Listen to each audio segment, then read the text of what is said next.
हरे कृष्णा। साप्ताहिक शुक्रवार live seminar में आप सबका स्वागत है।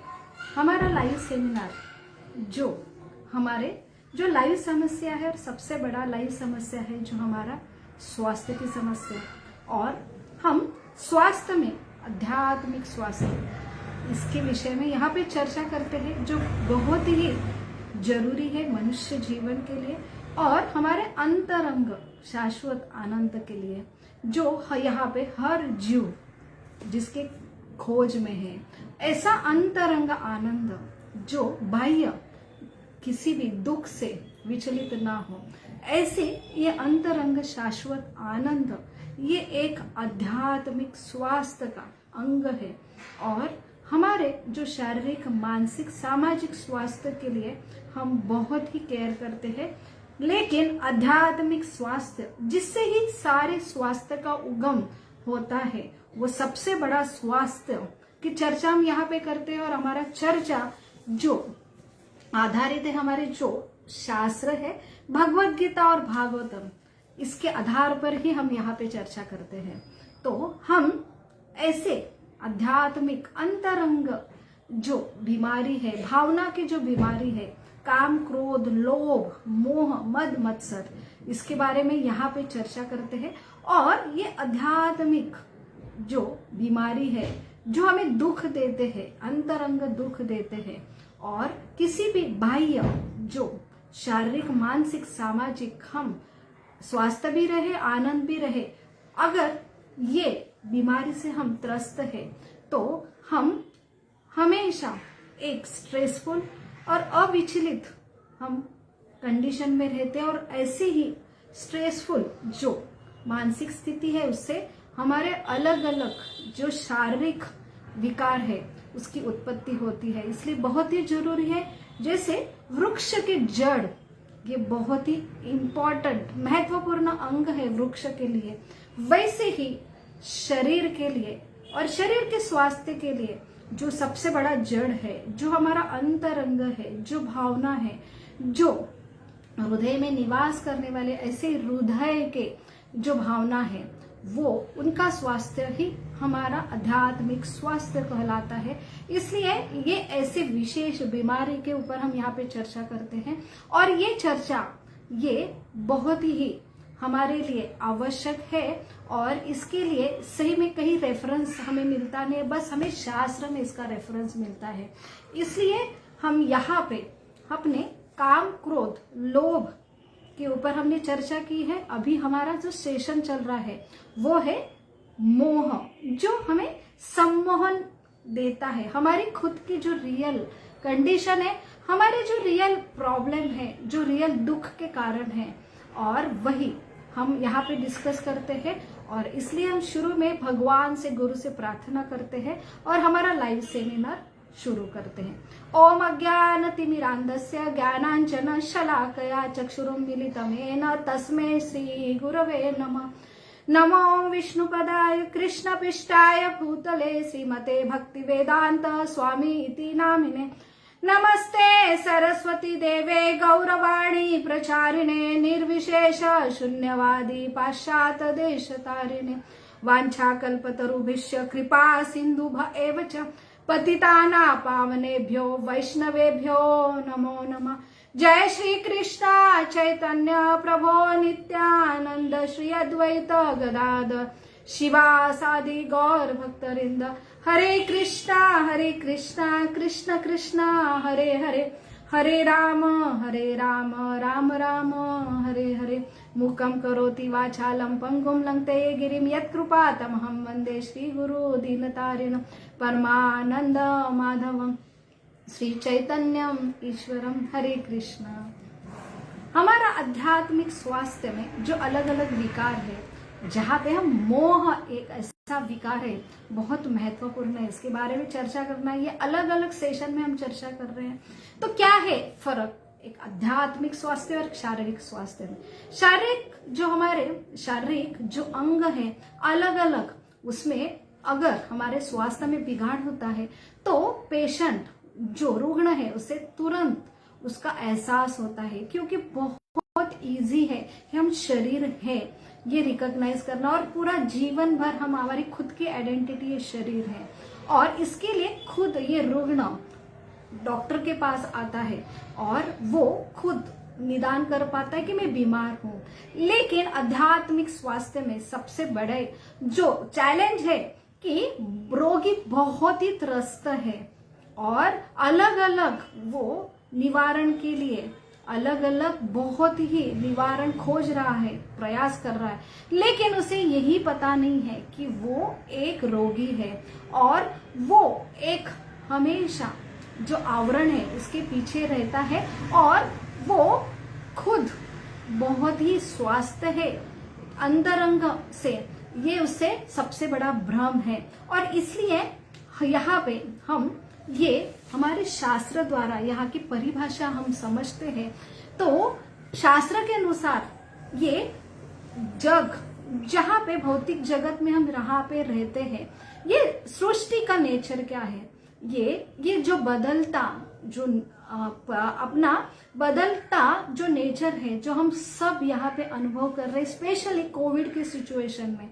तो जैसे भ्रमित व्यक्ति, अनकॉन्शियस व्यक्ति को अचानक हम कॉन्शियस करने के लिए जोर का अगर स्टिमुलस देते हैं या इंजेक्शन देते हैं तो बहुत ही अनकॉन्शियस व्यक्ति के अंदर से निकलती है। वैसे ही यहाँ पे वर्णन आता है शास्त्र में कि यहाँ पे ये जगत की जो नेचर है वो भ्रमित करने वाला है।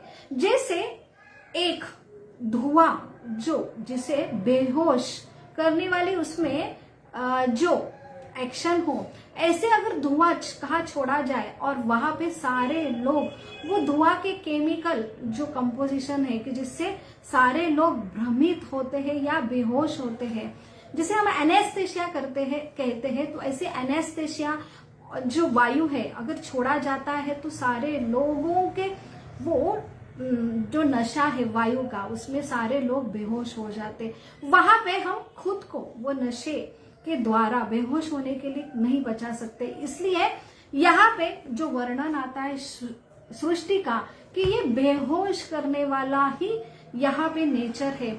और बेहोशी का कारण क्या है कि खुद कौन है, क्या मेन समस्या है हमारे जीवन में, हमारी रियल आइडेंटिटी क्या है, हम कौन है, हमारा आनंद का स्वभाव क्या है, हमारा गुण धर्म क्या है। तो ये जो है उसे भ्रम माया कहते हैं। तो हम यहाँ पे लाइव सेमिनार में हमारे खुद के जीवन में हम देखते हैं कि सही में जैसे अभी कोविड की परिस्थिति आने के पहले जीवन जो हम दूरदृष्टि से विहालोकन से देखते कि जीवन बहुत ही क्षणभंगुर है। हम कितने बड़े बड़े प्लान करते हैं और ऐसा झटका सृष्टि द्वारा मिलता है कि हमारे सारे प्लान जो अभी के और फ्यूचर के भी वो सारे प्लान हमारे एक ही झटके में कोलैप्स होते हैं। और हमें तब समझ में आता है कि हमारा जो बॉडी मिला है ये बहुत ही क्षणभंगुर है। सृष्टि में कुछ भी बदल होता है तो उसमें हमारे बॉडी में हम तुरंत ये क्षणभंगुर शरीर हमें मिला है। तो सही में शरीर मेरी खुद आइडेंटिटी है, ओरिजिनल आइडेंटिटी है, या इसके अलावा मैं कौन हूँ, ये यहाँ पे हम खुद परखने लगे हैं।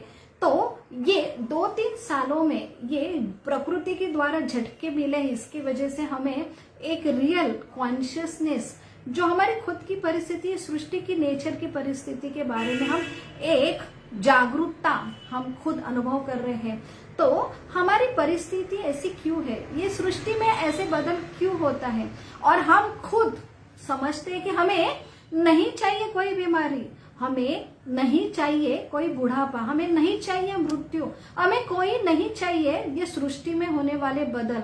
तो हम एक निरंतर शाश्वत ऐसे स्थिर जीवन जो बहुत ही आनंदमय हो, ऐसे जीवन के अभिलाषे करने वाले सारे लोगों की एक सिंगल यूनिफॉर्म आइडेंटिटी है। और इसलिए ये सृष्टि का नेचर एकदम विरुद्ध है। ये सृष्टि में हमेशा ऐसे उथल पुथल बदल होते हैं और ये शरीर में ऐसे परिवर्तन होते हैं कि हम दिन ब दिन बुढ़ापे के परस, दिन ब दिन हमें भय रहता है, एक शरीर की बीमारी का भय हो, चाहे इन्फेक्शन का भय हो या हमें कोई एनवायरमेंट पोल्यूशन जो बढ़ रहा है उसकी वजह से कैंसर, जो फेफड़े का कैंसर होने का भय, अलग अलग इतना स्ट्रेसफुल कंपटीशन के लाइफ में हमें मानसिक तान तनाव, एंजाइटी, सिजोफ्रेनिया होने का डर है। और ये अविचलता जो है हमारे शारीरिक, मानसिक और हमारे समाज में भी हम इतना प्रयास कर रहे हैं कि कैसे मेरा नाम ना बहुत बहुत फेमस हो, लेकिन एटलीस्ट खराब नहीं होना चाहिए। इसलिए हम बहुत कॉन्शियस रहते हैं। हमारे सोसाइटी में, हमारे रिलेशन में हम जब जाते हैं और इसके लिए दिन रात प्रयास कर रहे हैं, फिर भी ऐसा कुछ हो जाता है कि हम वहां पे कि हम व्यतीत होते हैं, तो ये सामाजिक जो उथल पुथल होती है शारीरिक लेवल, मानसिक लेवल पे, तो उसमें एक अस्थिरता, और इससे ही आज दिन ब दिन जो मानसिक स्ट्रेस है वो बढ़ता जा रहा है। और हम यहाँ पे दिन रात खोज कर रहे हैं कि ऐसी कंडीशन क्यों होती है। हमें एक स्थिर आनंदमय जीवन चाहिए, और वहां के जो प्रश्न हम नहीं ढूंढ पाते ऐसे प्रश्नों का उत्तर, तो हमें ये शास्त्रों के द्वारा समझना आसान होता है। और शास्त्र की परिभाषा में हमें समझ में आता है कि सही में हमारा मेन समस्या क्या है, हमारा नेचर क्या है, मेरे ओरिजिनल गुण धर्म क्या है, और मेरा स्वभाव क्या है, मेरी ओरिजिनल आइडेंटिटी क्या है, ये सृष्टि का ओरिजिनल नेचर क्या है, और इतने सृष्टि में बदल क्यों होता है, मैं क्यों इतना भयग्रस्त होता हूँ, यहाँ पे मुझे इतना भय, चिंता क्यों है। तो यहाँ पे हमें पूरा टोटल विवरण मिलता है, वो खुद प्रत्यक्ष अवगमम धर्मम। तो प्रत्यक्ष हम रियलाइज कर सकते हैं, उसे साइंस जो यहाँ पे लिखा है उसको हम हमारे जीवन में खुद रियलाइज कर सकते हैं कि सृष्टि का ये नेचर इतना परिवर्तन क्यों है। तो हम यहाँ पे जो चर्चा करते हैं उसे ही ये है, जितना हम शास्त्र के द्वारा हमारी खुद की पोजीशन, हमारे सृष्टि की पोजीशन जहां पे हम रह रहे, हमारे मन की पोजीशन, ये हम ढूंढते हैं, तो एक अज्ञान का आवरण जिसे मोह कहते हैं वो दूर होता है। तो शास्त्र के द्वारा ये जो हमें ज्ञान मिलता है, जो सही ज्ञान है, जो हमें एक विहावलोकन, पूरे हमारा जीवन का, ये सृष्टि का विहावलोकन देते हैं, तब जाके हमें रियल जो ज्ञान, सच्चित आनंद, ये हमारा गुण धर्म, सत का अर्थ है हमें कभी शाश्वत, हम स्थिर रहना चाहते हैं, जो कभी बीते नहीं, हमारा शरीर का सौंदर्य मिटे नहीं, हमारा जो आज की जो कंडीशन है कि हम इतने मेहनत से ये हमने नाम कमाया है वो कभी मिटा नहीं, जो हमने रिलेशन तैयार किए हैं वो कभी मिटना नहीं चाहिए, खराब नहीं होना चाहिए। और ये सारी जो कंडीशन है, हमें वैसे ही तरुण रहना है, हमें यौवन रहना है, और हमने जितना फाइनेंशियल जो हमने तपस्या से इतनी सारी फाइनेंशियल हमारा स्टेटस बना है, हमने इतनी सारी प्रॉपर्टी जमा की है, वो स्थिर रहनी चाहिए। और ये सृष्टि का नेचर है, वो हमेशा वो बदलता रहता है, या ना शरीर स्थिर रहता है, उसकी एजिंग प्रोसेस होती ही है, और हमारे रिलेशन में भी स्थिरता नहीं रहती, कुछ ना कुछ ऐसी घटना हो जाती, ना चाहते हुए रिलेशन खराब होते हैं, और फाइनेंशियल कंडीशन में बहुत उथल पुथल होती है। तो ये सारे ना चाहते भी ये बदल होते हैं, तो ऐसा क्यों होता है, और इसकी वजह से हमें जो शास्त्र में उत्तर मिलते हैं, और उसकी वजह से ये हमारा जो मोह है वो दूर होता है। और सबसे बड़ा मोह जो है कि हम स्वस्थ हैं अंदर से, हम शरीर बहुत स्वस्थ है, मन भी बहुत स्वस्थ है, लेकिन अंदरूनी एक कमतरता है, हमेशा एक भय है कि मेरा धन मैंने जो इतना कमाया, मैंने इतना नाम कमाया है, और मेरी इतनी प्रकृति आज सुदृढ़ है, वो एक दिन ऐसा कुछ बीमारी तो नहीं होंगी, मेरा धन में जो लॉस तो नहीं होगा, मेरे प्रॉपर्टी का कुछ प्रॉब्लम तो नहीं होगा।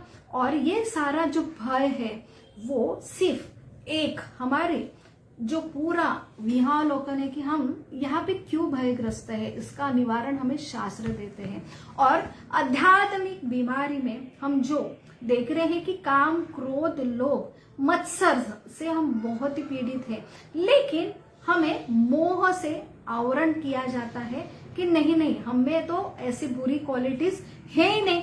सबसे जो जीवन में जो मैं हूं एक अच्छा हो, मेरे फैमिली में सबसे बढ़िया तो मैं हूं और मेरे बारे में जो है कि मुझे ऐसा कुछ काम नहीं है, मेरे पास क्रोध भी नहीं है और मैं किसी का द्वेष भी नहीं करता, सबसे नेचर जो मेरा ही अच्छा है।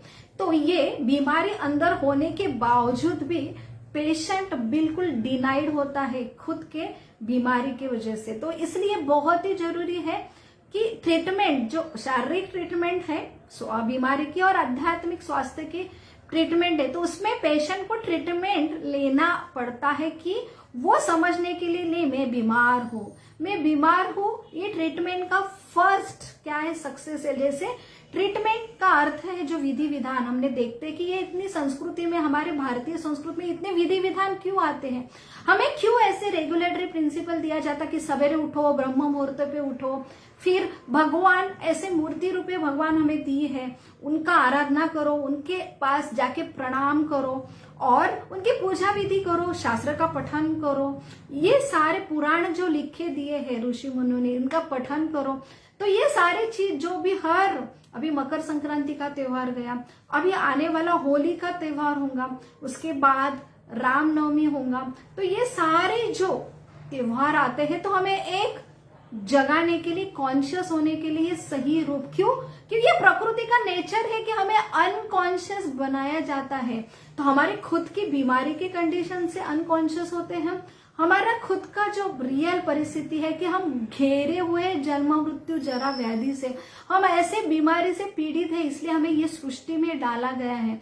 तो हमारी रियल कंडीशन हम ये भ्रमित होने की वजह से यहाँ पे नहीं समझते, लेकिन जब शास्त्र की वाणी में जाते हैं तब हमें पूरा विहालोकन रियल परिस्थिति समझते हैं। और वो भी अगर हम एक प्रमाणित गुरु शिष्य परंपरा से, अगर ऐसे जो रियल साधु है, जहाँ पे व्याख्या आती कि ऐसे साधु जो बहुत ही कि उनकी डेफिनेशन क्वालिटी वाइज जो साधु के भूषण है कि जो तितिक्ष्ण व कारुण का, जो तितिक्ष्ण है बहुत ही टॉलरेंस है, जिसमें कंपैशन है, करुणा है, और ऐसे जो तितिक्ष्ण कारुण का है, ऐसे साधव व साधु भूषण है। तो ऐसे साधु जिनको शास्त्र के बारे में पूरा जो आत्म साक्षात्कारी है, और ऐसे साधु भूषण है जहां पे वो एक अजात शत्रु शांत, जिसका कोई शत्रु नहीं, वो किसी को शत्रु नहीं मानते हैं, ऐसे जो साधु के लक्षण बताया है कि जो हमेशा वो एक ट्रांसडेंटल, उनका हार्ट प्योर है, ऐसे वो बीमारी से, जो काम क्रोध लोभ मद मत्सर से क्या है, पूर्ण रूप से स्वास्थ्य है। और ऐसे जैसे हमें व्यास मुनि जो है, जिन्होंने शास्त्र लिखा है, रामायण में वाल्मीकि मुनि है और उनके गुरु शिष्य परंपरा में व्यास मुनि के परंपरा में, ये जो हमारा मनुष्य जीवन, ये सृष्टि का नेचर क्या है, उसके बारे में जब शास्त्र हम उनके द्वारा आया हुआ गुरु शिष्य परंपरा हम शास्त्र पढ़ते हैं, तो हमें हमारी खुद की रियल कंडीशन, इस सृष्टि की ऐसी क्यों कंडीशन होती है, हम इतने व्यथित क्यों है, इतना भय क्यों है सृष्टि में, तब हम जानने में उनके कृपा की वजह से हम समझ सकते हैं। जैसे हमेशा ये क्यों होता है, तब शास्त्र हमें डेफिनेशन देते, भगवत गीता में ये ऐसा क्यों है, तो एक शक्ति है, जहां पे एक शक्ति का राज है, जो भौतिक जगत सिर्फ 25% 25% बताया गया, और ये ब्रह्मांड में जो 75% है, जहां पे जन्म मृत्यु जरा व्याधि नहीं है। तो ऐसा ये एक हॉस्पिटल, ये एक जेल का 25%, जहां पे जन्म मृत्यु जरा व्याधि, जो हम सच्चिदानंद है, ऐसे आनंद, शाश्वत में आनंद रहने वाले जीव, वो ऐसे 75 जगत से यहाँ पे हमको 25% जगत में डाला गया। तो यहाँ पे ये सृष्टि का नेचर बता है, जो एक हॉस्पिटल है, और फिर हॉस्पिटल में जो दाखिल किए हैं, तो जहां पे हॉस्पिटल है वहां पे जो रहते हैं उनको रुग्ण ही कहा जाएगा। तो ये सृष्टि ये ऐसे बदलती क्यों है, तो यहाँ पे सारे लोग इतने भयग्रस्त क्यों है, सारे लोग जो काम क्रोध मद मत्सर से परेशान है, क्योंकि ये बीमारी है और ये बीमारी लोगों को यहाँ पे अच्छा करने के लिए भेजा गया है। तो हमें काफी बार ऐसा प्रश्न आता है जब जीवन में बहुत उथल पुथल होती है, बाहर हम बहुत ही ऐसे दुख भयानक जो देखते हैं, तो ऐसा लगता है ये दुनिया में, अगर दुनिया में भगवान है तो काहे की ये दुनिया बनाई भगवान ने, तो ये दुखदाई जो दुनिया है क्यों बनाई है।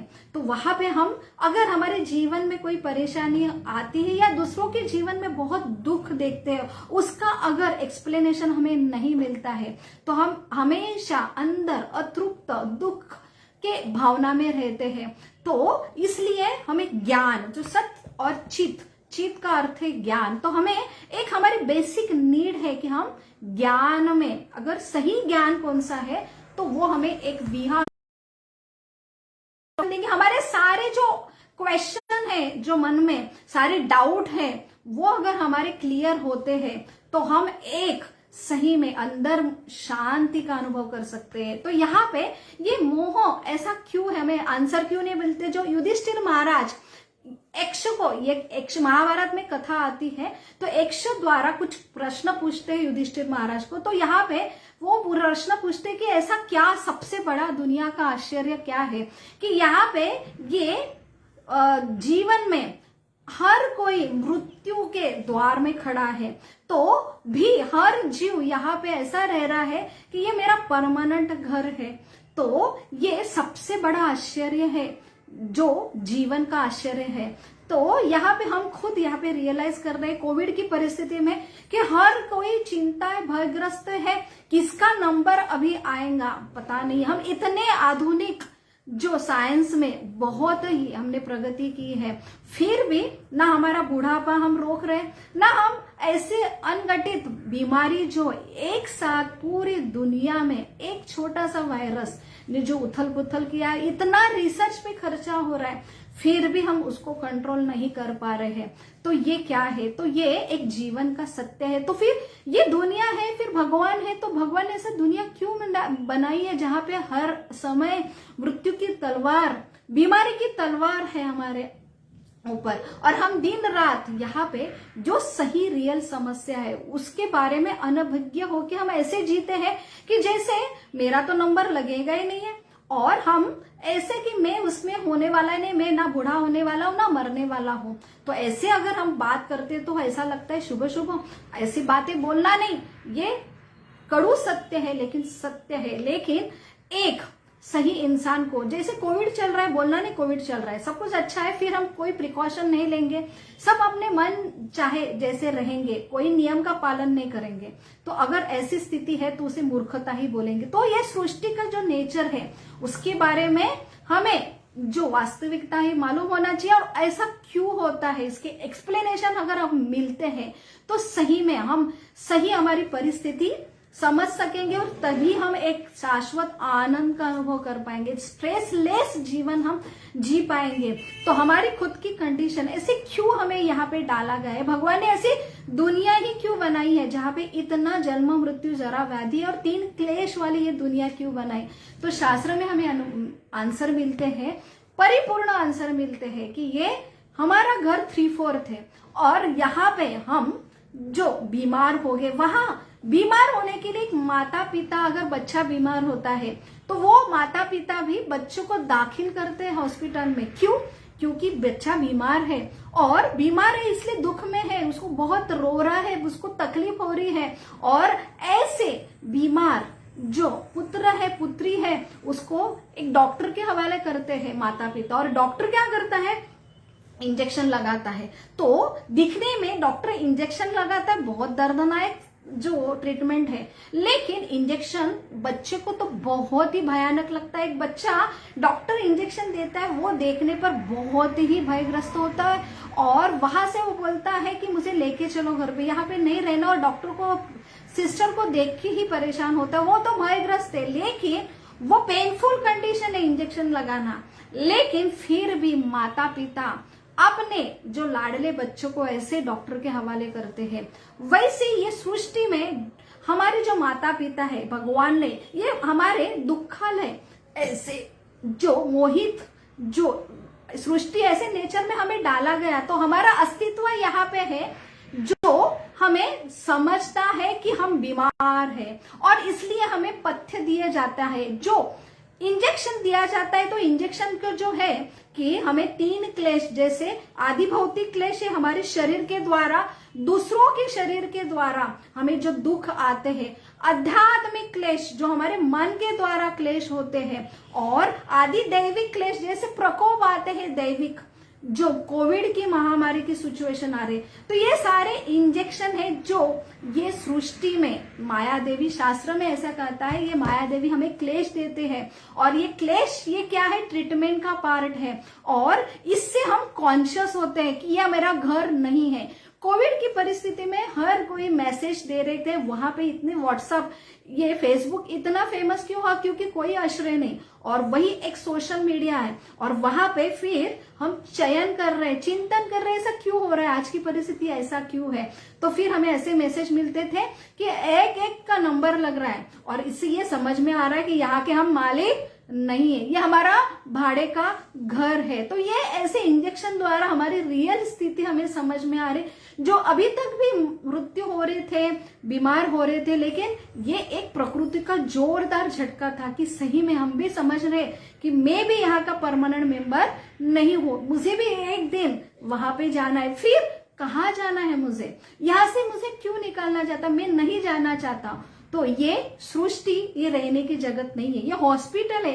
हॉस्पिटल में ट्रीटमेंट के लिए दाखिल किया जाता है, और यहाँ पे पथ्य दिए जाते हैं। तो हमारे आध्यात्मिक शास्त्र में हमें ऐसा बोला जाता है कि जो हम एंजॉय करते, सेंस ग्रेटिफिकेशन करते, तो एंजॉय करना ये हमारा गुणधर्म है, क्योंकि हम सच्चिदानंद हमारा मेन जो स्वरूप है, जो अध्यात्मक जो शास्त्र में हमें मिलता है, इसलिए हम एंजॉय करना चाहते हैं। लेकिन हम भ्रमित रहते कि हम सेंस ऑर्गन है और हम सिर्फ शरीर है, तो हम शरीर के लेवल पे हम एंजॉय करते हैं, और सेंसेस ये खुजली जैसा सिर्फ छोटा सा आनंद देते हैं और बड़ा दुख देते हैं। जो टंग जो है टेस्ट देती है, जो स्टमक हमें एक तृप्ति देती है, अच्छा जो रस वाला जो टेस्टी खाना है, वही एक दिन अगर बीमार होता है, टंग का कैंसर होता है, स्टमक का कैंसर होता है, वही खाना जो है बहुत टेस्टी है, लेकिन वो दर्दनाक रहता है एक पेशेंट के लिए। और ऐसे जो पीड़ित पेशेंट है, वो शरीर जितना सुख देता है, वही शरीर अगर बीमार होता है, कैंसर ग्रस्त होता है, तो वो निकालने के लिए हम कब निकलेगा और कब मेरी ये पीड़ा खत्म होगी। तो ये हमारी ओरिजिनल पोजीशन है, ये शरीर मिटने वाला, ये दुखदाई है, और हम दिन रात प्लान कर रहे हैं कि हम शरीर द्वारा एंजॉय करना चाहते हैं। तो शास्त्र में हमें ऐसा पथ्य दिया जाता है कि मोहग्रस्त ना होने के लिए जितना हम ये लेवल पे रहेंगे, शरीर के सेंसेस एंजॉयमेंट के रहेंगे, उतने ही हम मोहग्रस्त ज्यादा होंगे, हम अनिभिज्ञ होंगे हमारे खुद की रियलिटी के लिए। तो ये पेशेंट को पथ्य दिया जाता है। जैसे एक डायबिटीज पेशेंट है, उसे शक्कर खाने के लिए मना करा जाता है, क्योंकि उसकी कंडीशन नहीं है कि वो शक्कर नहीं पचाएगा, और शक्कर अगर ज्यादा खाता है तो शुगर बढ़ती है, फिर उसके रेटाइना पे, आंखों पे असर होता है, दृष्टि चली जाती, कैटरेक्ट होता है, किडनी खराब होते हैं, अलग अलग हार्ट अटैक होते हैं। तो ये सारे पथ्य हमें ये आध्यात्मिक जगत में ऐसे पथ्य दिया जाता है, और ये पथ्य द्वारा हमें एक मोह निकालने के लिए ट्रीटमेंट रहती है कि हम एटलीस्ट ये पथ्य करते हैं तो हमें समझ में आता है। जैसे मांसाहार नहीं करना, ये पथ्य है, क्योंकि शरीर हमारा मनुष्य का शरीर ही ऐसा बनाया गया है, हमारी इंटेस्टाइन और जो मांसाहारी एनिमल है, जैसे जीवो जीवस्य जीवनम, ये क्यों बताया, हर यहाँ पे भौतिक सृष्टि में जो जीव है 84 लाख, हर जीव एक दूसरे के ऊपर निर्भर है अपने पापी पेट के लिए। और यहाँ पे हमें जैसे गाय बनाई है, तो वो हर्बीवोरस बनाई है भगवान ने, उसकी नेचर जो है इंटेस्टाइन, उसका जो जबड़ा है, सब बनाया क्या है हर्बीवोरस, जो शाकाहारी, इसलिए वो घास पत्ते खाती है, वो कभी नॉन वेजिटेरियन नहीं होती है। वैसे ही हमारा शरीर, हर प्रकृति में जो जीव है, स्पेसीज है, उनका शरीर विशिष्ट ये प्रकृति द्वारा बनाया गया है। तो हमें जो शरीर मिला है वो एक हर्बीवोरस शाकाहारी है, और हमें शाकाहारी खाने का हमें बताया गया है, क्योंकि हमारा नेचर है शाकाहारी जो एनिमल है उसके जैसे हमारे इंटेस्टाइन बहुत लंबी है। तो नॉन वेजिटेरियन जो मांसाहारी एनिमल्स रहते, पशु रहते हैं, उनके जबड़े उनके दांत है वो बहुत ही नोकीले रहते हैं कि मांस काटने के लिए। इंटेस्टाइन बहुत ही शॉर्ट रहती है, 2 to 3 जो फीट रहती है, कि जो तुरंत ऐसे जो मांस है उसमें अलग अलग ऑक्सीडेंट एजेंट वो मांस के साथ जाते हैं। वो इतनी डाइजेस्टिव सिस्टम हमारी इतनी पुअर रहती है कि वो तुरंत वो स्टूल द्वारा 3 घंटे में ही वो मांस जो खाना है वो स्टूल के द्वारा हम बाहर निकाल सकते हैं। लेकिन मनुष्य की इंटेस्टाइन जो है 7 to 8 फीट है उसकी लंबाई, और हम लगभग खाते हैं तो 12 या 18 या 20 घंटे के बाद उसका विघटन होके हम एक्सपेल करते हैं। तो अगर हम मांस खाते तो इतने सारे टॉक्सिक एजेंट, ऑक्सीडेंट एजेंट हमारे अंदर रहते हैं। वो हम शरीर तो तंदुरुस्त दिखेगा, प्रोटीन्स मिलेंगे बहुत एक्सेसिव, लेकिन उसमें जो मांसाहारी जो प्राणी है तो मांस खाने की वजह से जो चेतना है कि हम किसी के बारे में दया नहीं कर सकते। तो हमारा जो शरीर है कि हम अगर सब समझे कि मैं सिर्फ शरीर हूं, लेकिन मैं अंदर एक मन बुद्धि अहंकार भी हूं, मेरे अंदर एक आत्मा है, वो सच्चिदानंद, उसका स्वभाव है प्रेम करना, और ये करुणामय है, दयावान है। ऐसा ये सबसे बड़ा जो हमारा आइडेंटिटी है, उसके लिए हम किसी के बारे में दया नहीं करते।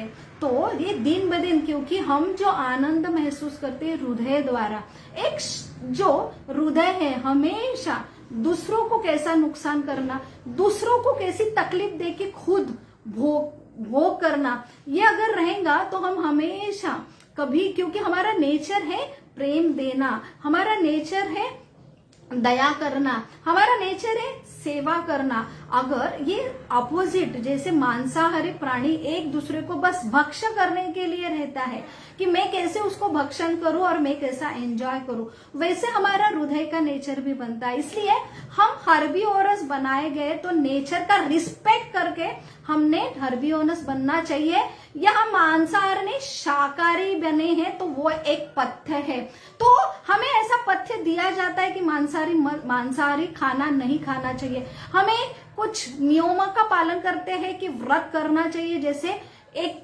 11वें दिन जो मून का जो इफेक्ट है, जो चंद्र का इफेक्ट हो, तो एकादशी का व्रत धारण करना चाहिए, क्योंकि इसमें बहुत सारे चेंजेस होते हैं। जैसे मून का जो सूर्य प्रकाश रहता है वैसे ही चंद्र प्रकाश होता है, उससे ही भरती ओटी होती, बड़ी समुद्र का इतना पानी है, लेकिन उसका जो गुरुत्वाकर्षण की जैसी शक्ति रहती, वैसे चंद्र के प्रकाश के, चंद्र में जो जो बदल होते हैं, तो वैसे ही उसकी वजह से इतनी बड़ी समुद्र के पानी में भरती और ओटी आती है, जो टाइड्स आते हैं, तो हमारा मन में अंदर हम पंच महाभूत तत्व से बना है। हमारे अंदर आकाश तत्व है, हमारे अंदर जल तत्व है, अग्नि तत्व है, वायु तत्व है, पृथ्वी तत्व है। इसमें भी बहुत सारे बदल होते हैं। इसलिए हमारे शरीर के लिए, एटलीस्ट आप शरीर ही खुद को समझते हो, तो शरीर के स्वास्थ्य के लिए एक दिन फास्टिंग करना, अन्न ग्रहण न करना, ये हमें पथ्य दिया जाता है। क्यों? अगर पेशेंट बीमार है तो उसको पथ्य दिया जाता है, तो ये पेशेंट रूपी पथ्य हमें शास्त्र द्वारा समझाता, तो हम उसका मजाक उड़ाते हैं।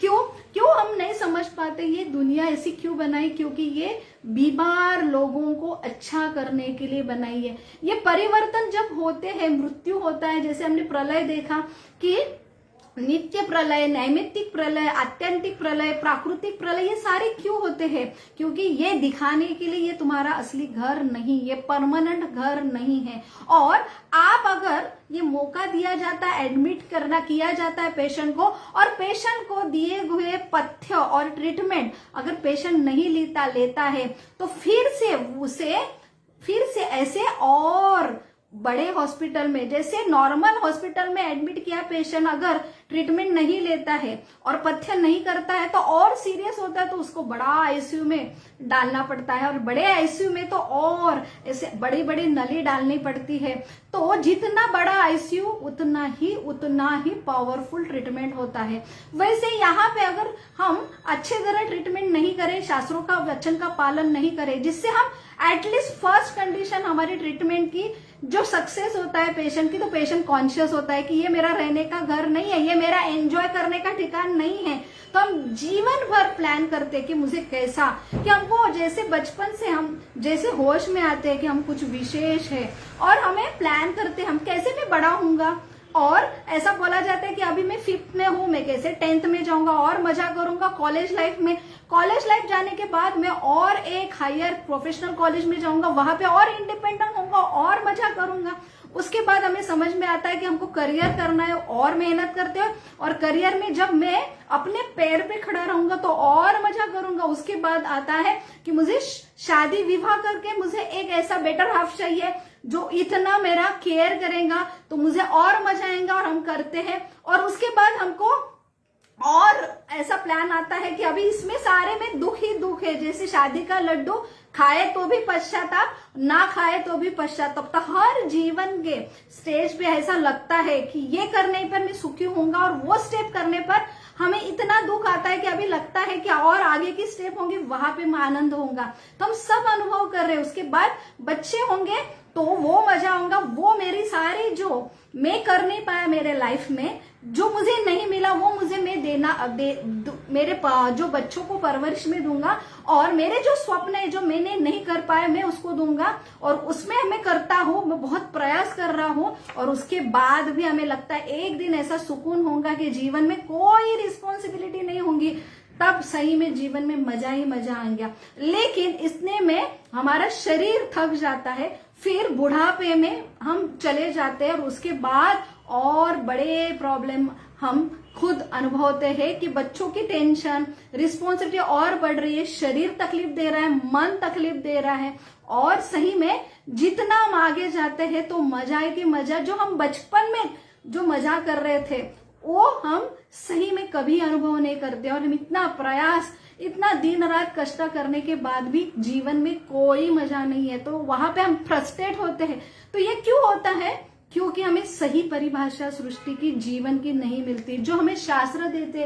तो शास्त्र हमें, जो भगवत गीता में भगवान खुद परिभाषा देते हैं कि ये जीवन क्या है, दुखालय अशाश्वतम है। तो यहाँ पे शाश्वतता नहीं है, हमेशा ये परिवर्तन करेगा, और यहाँ पे सुख नहीं है। तो ये दुखालय अशाश्वतम बना है। ये हमें भगवत गीता के 8वें अध्याय में भगवान बोलते हैं, माम उपत्ते पुनर्जन्म दुखालय अशाश्वतम नाम प्रवृत्ति महात्मान संसिस्ति परमागता। तो यहाँ पे और भगवान देते हैं कि आ ब्रह्म भुवना लोका पुनर्वर्तिनो अर्जुन माम उपत्ते तो कौंतन्य पुनर्जन्म न विद्यते।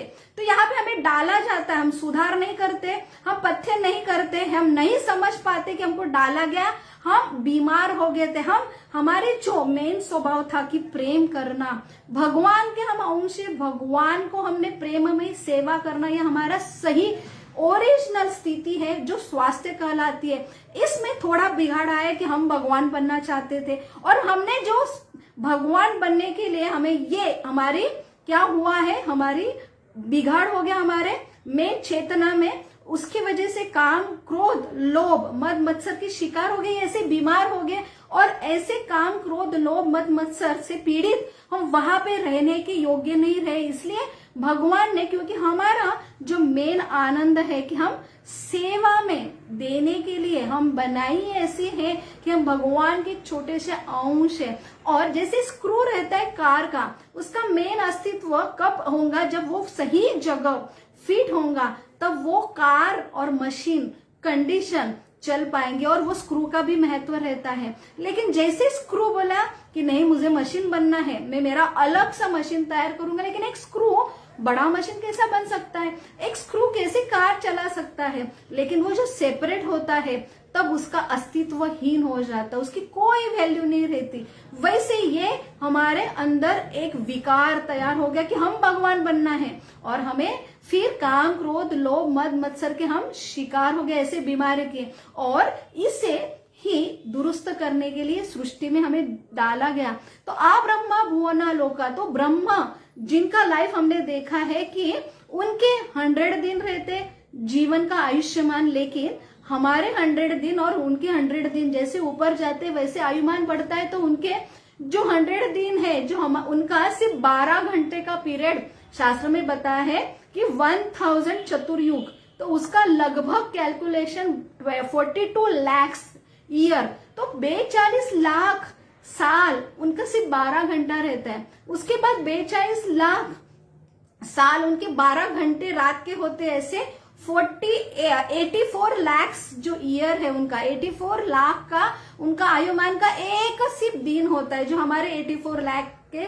साल होंगे। तो ऐसे 100 दिन वो जीते हैं। लेकिन ब्रह्मा जी से ब्रह्मा भुवनकला ब्रह्मा के लोक से यहाँ पे पाताल के लोक तक सब लोग सिर्फ क्या है, ये टेम्पररी जगत के मेंबर है। यहाँ पे परिवर्तन जन्म मृत्यु का होने वाला है, उनको 100% मृत्यु है। तो ये ऐसा क्यों डाला गया है, क्योंकि ये जगत ये रहने की जगह नहीं है। यहाँ पे आपको अच्छा बनने के लिए, जैसे एक सरकार का बंड करता है तो वो व्यक्ति को जेल में डाला जाता है, तो जेल ये घर जैसा वातावरण नहीं रहता, वहां अलग प्रशासन रहता है, क्योंकि वहां पे उसको दुरुस्त करने के लिए डाला गया। लेकिन एक जेलर को ही पता ही नहीं है कि मैं कैदी हूं और मुझे दुरुस्त करने के लिए जो सबसे भयानक कंडीशन होंगे, वो दिन ब दिन और उतने गुनह करेगा और बड़े बड़े जेल में डाला जाएगा। वैसे ही हम यहाँ पे डाले गए, ये हमारा ओरिजिनल घर नहीं है। तो ऐसे ये पिता ने हमें दुरुस्त करने के लिए, जैसे एक डॉक्टर माता पिता हम बीमार बच्चों को दाखिल करते ऐसे डॉक्टर के पास देते, तो हमारे यहाँ का डॉक्टर जो है जेलर जो है कैदी, तो यहाँ पे भगवान परिभाषा देते 7वें अध्याय में कि ये क्या है कि माया जो है, देवी ऐसा गुणमयी मम माया दुरतया मामा में प्रपंचते थे माया मेहता तरंती थे। ये मेरी जो अलग शक्ति है उसके द्वारा ये चलायमान ये सृष्टि, ये 25% जो जगत है दुखालय, यहाँ जन्म मृत्यु, यह हमारे शरीर का मृत्यु होता है, तो ये हमारी सही पहचान नहीं है।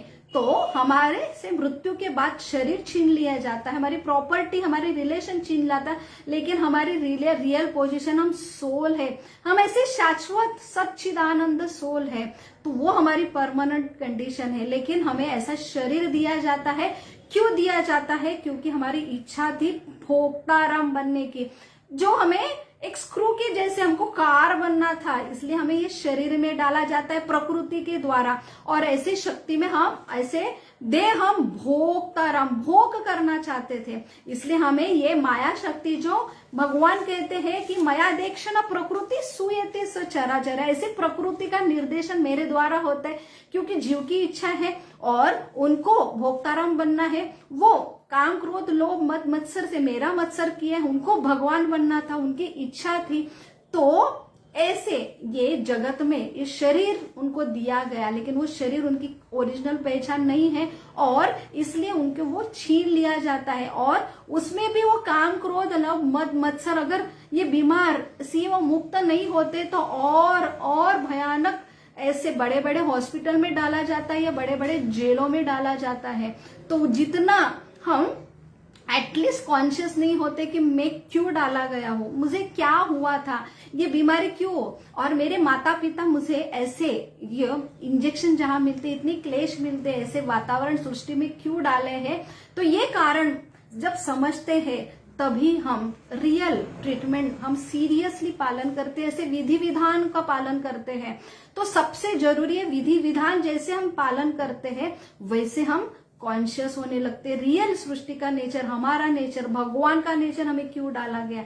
और ऐसा जब पेशेंट को समझ में आता है कि मैं कितना बीमार हूं और मुझे कितने ट्रीटमेंट की आवश्यकता है और मुझे अच्छा होना है, और सही में जो माता पिता ने क्यों डाला है, माता पिता के ऊपर विश्वास होता है, ये डॉक्टर के ऊपर विश्वास होता है, तो वो सीरियसली विश्वास के साथ वो ट्रीटमेंट का पालन करता है और ऐसे विधि विधान का पालन करता है। तो हमें जो विधि विधान पालन करने के लिए जो हमने द्वेष किया भगवान का, हम भगवान बनना चाहते थे, यही एक कारण है कि जो प्रेम का रूपांतर काम में किया। तो प्रेम जो निस्वार्थ हम देना चाहते हैं, जिसको हम प्रेम करते हैं उसे हम देते, उसे प्रेम कहते हैं। और काम जो हम लेना चाहते हैं, हमारे जो तृप्ति के लिए, भोग के लिए हम दूसरों को क्या करते हैं, वासना करते हैं, और हमारे जो आनंद के लिए हम दूसरों का उपयोग करते हैं उसे काम कहते हैं। तो ऐसा हमारा मेन, हमारी बीमारी, हम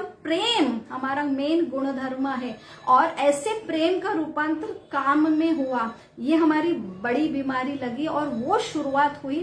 और ऐसे काम जो गुण तत्व है, धर्म है, वहां पे जो 3/4 जगत है भगवान का, भगवान खुद शास्त्र में उसका विवरण देते हैं। तो दुखालय का विवरण भी आता है, जो सिर्फ 25% जगत है हमारा, एक 1/4 और 3/4 जो जगत है उसका भी वर्णन आता है, जो कि वहां पे सूर्य की भी आवश्यकता नहीं है। और भगवान ब्रह्म संहिता में जो सबसे जो श्रेष्ठ पुरुष है, जो प्रथम पुरुष है, जिनकी वजह से ये सारी सृष्टि तैयार होती है, वो खुद ब्रह्म संहिता में उसका वर्णन देते हैं कि श्रीय कांता कांता परम पुरुष कल्पतरो वो ध्रुमा भूमि चिंतामणि गणमयी तोय अमृतम कथा गानम नाट्यम गमनपि वंशी प्रिय सखी चिदानंद ज्योति परमपि तदा स्वात्यम अभिच। तो ये जगत है जहाँ पे हमेशा कथा गानम नाट्यम आनंद ही आनंद है, ना जन्म है ना मृत्यु है, ना वहां पे जरा बुढ़ापा होने का डर है, ना वहां पे व्याधि होने का डर है। हम वहां पे 24 घंटा सूर्य ही नहीं है तो रात होने का और एजिंग होने का वहां पे संबंध नहीं होता।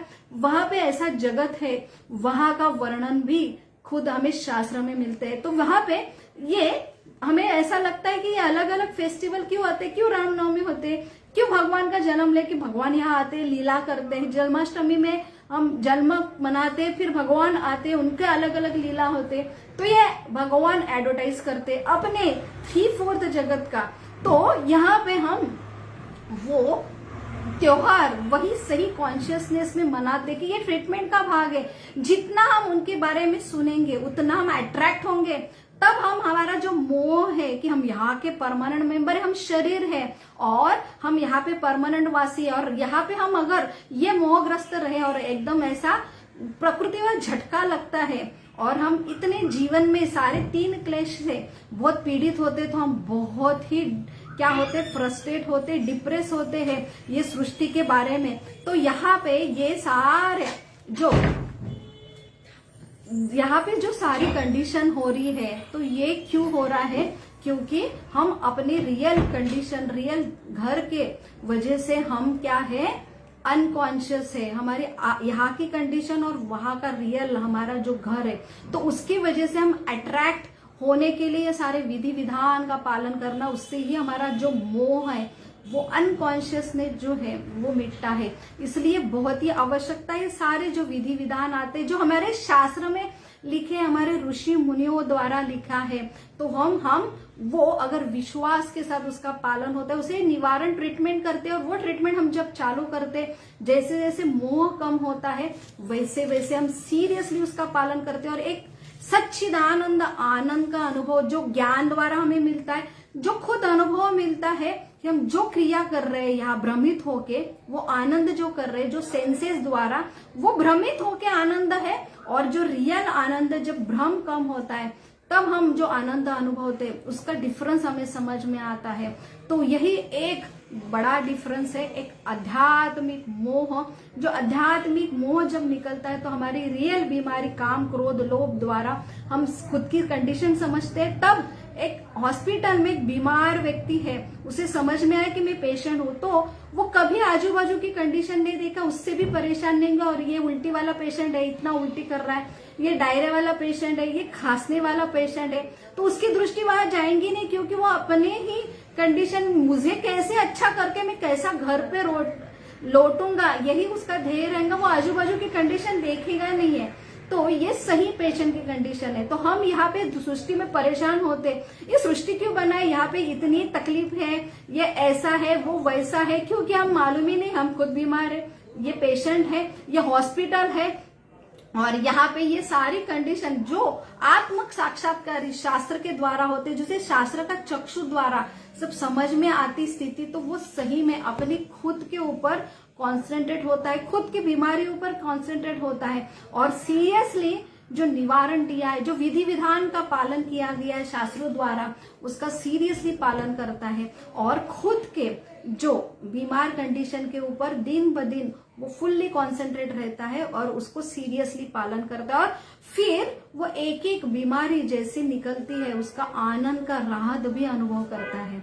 तो वही एक शास्त्र का प्रयोजन है, वो हमें हमारी खुद की रियल कंडीशन देते हैं। तो लास्ट में एक छोटी सी स्टोरी लेंगे कि हम जीवन भर बहुत प्रयास करते हैं कि हम बड़े बड़े प्लान करते हैं कि हमको इतना बड़ा एजुकेशन लेना है, जो हमारा मेन जीवन का मकसद है, जिसके लिए हम नर्सरी से चालू करते पढ़ाई करने के लिए। हम फिर पढ़ाई करने के बाद इतनी गैजेट्स आए, उसके लिए हम बहुत खुद को की समझते, उसके बाद हम फॉरेन जाने का प्लान करते कि जीवन में जो जो आनंद है, जो जो मेरे ये वंडर से जग के वो मैं देखूंगा, वो हमारा कंप्लीट परफेक्शन रहता है, ये हमारा जीवन का ड्रीम रहता है।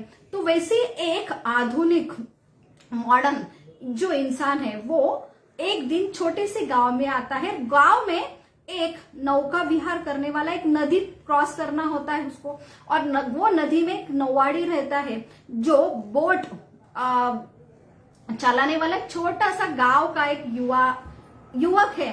तो यहाँ पे ये मॉडर्न जो शहर का सो कॉल्ड मॉडर्न आधुनिक जो इंसान है, वो सूट बूट पहना हुआ, उसके हाथ में लैपटॉप है, वो उसको रिक्वेस्ट करता है कि मुझे वो ये नदी पार करके वो गांव में जाना है, तो आपके बोट में मुझे आने दो। तो वहां पे वो युवक जो है अनपढ़ है, एक गांव का जो युवक है उसको वो बोट चलाने वाला उसको वहां पे अनुमति देता है कि आप मेरे बोट में सवार हो, मैं आपको वो साइड पे लेके जाता हूं। अभी बोट स्टार्ट हो गई, ये जो आधुनिक मॉडर्न युग वाला इंसान अपने लैपटॉप निकलता है, वो बहुत ऐसा लगता है, वो पफअप रहता है कि मैं बहुत ही अलग हूं, ये सारे अनपढ़ गंवार लोग हैं। और सारे लोग देखते हैं, अरे ये सूट बूट बहुत अच्छी है, उसके अंदर ये क्या मशीन है, उस पर ये कुछ तो कर रहा है, उसके लिए भी सारे लोग देखते हैं, तो उसको और लगता है कि मैं कुछ तो अलग हूं, और ये तो कुछ उनको कुछ मालूम ही नहीं है। और ऐसा वो लैपटॉप पे कुछ काम कर रहा था। ये जो नावाड़ी है, जो अशिक्षित है, गांव का छोरा है, वो कहता है भाई साहब कि ये क्या कर रहे हैं आप, ये क्या मशीन है। तो वो बहुत ही आश्चर्य होता है, तुझे मालूम नहीं ये क्या है? अरे ये लैपटॉप है, लैपटॉप। तो बोलते ये लैपटॉप ये क्या रहता है? बोले ये देखो, ये छोटा सा कंप्यूटर है और ये हम दुनिया में कुछ भी सर्च कर सकते, देखो इसमें क्या है। तो तेरा तो जीवन पूरा व्यर्थ गया, पूरा जीवन का 25% हिस्सा तेरा व्यर्थ गया कि जीवन कहाँ जा रहा है, लोग कहाँ जा रहे हैं, तुझे लैपटॉप भी नहीं मालूम। तो ऐसा आंसर वो मॉडर्न जो युवक है उसको देता है। और उसके बाद थोड़ी देर के बाद वो हंसने लगता है। तो बोलते हैं आप क्यों हंस रहे हैं? ये लैपटॉप पे ना, ये फेसबुक पे ये एक सीन दिखा, उसके ऊपर हंस रहा है। तो वो जो युवक है गांव का, वो पूछता है ये फेसबुक क्या रहता है? तो बोलते अरे बाप रे, तुझे फेसबुक नहीं मालूम? अरे तू कहाँ पे है? और फिर बोलता है तेरा जीवन का 50% वेस्ट गया कि तुझे अभी तक फेसबुक, व्हाट्सएप, ट्विटर मालूम नहीं है। तो बोलता है क्या जीवन है रे तुम्हारे। और फिर आगे जाता है नावाड़ी, और फिर वो जोर जोर से और बहुत ही ऐसा विस्मयकारी उसको दिखाता है। तो बोलते ये क्यों इतना आप देख रहे, क्या देख रहे? तो बोलते ये जीवन के वंडर्स है, देखो ये लिबर्टी है, ये चाइना की वॉल है। बोले ये क्या है, आपको पता नहीं? अमेरिका, ये लिबर्टी। बोले ये भी वंडर्स आपको मालूम नहीं? तेरा तो 75% जो जीवन है ना वो व्यर्थ गया।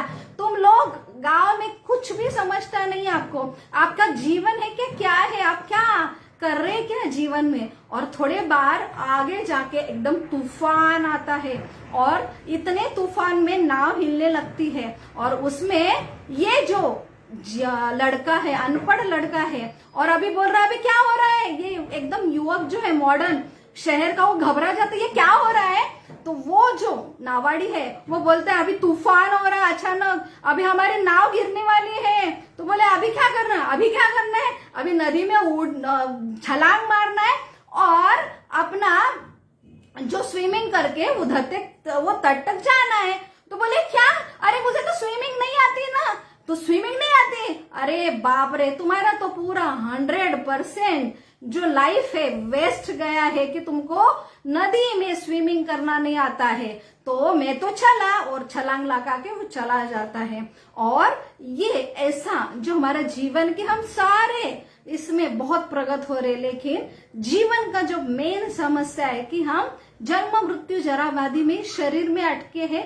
ये शरीर क्यों मिला है हमें? ये 84 लाख अलग अलग योनि में हमें डाला गया। हमें इतने जीवन में इतने अलग अलग बीमारी आजू बाजू में देख रहे हैं, इतनी सारी समस्या देख रहे हैं, तो वो समस्या का हल निकालना जो शास्त्र द्वारा हमें समझता है, वो अगर हम जीवन में नहीं समझते, हमारे मेन ओरिजिनल समस्या जो यहाँ के हमें बुद्धिमत्ता दी है, ऐसा हमारे भारतीय संस्कृति में ऐसे मनुष्य जीवन मिला है, जो हमारा इंटेलिजेंट दिया है, वो इंटेलिजेंट ये समझने के लिए कि हम यहाँ पे अटके क्यों है और यहाँ से हम कैसे हमको निकालना है। ये सबसे बड़ा ज्ञान है, सबसे बड़ी प्रगत स्थिति हमारी।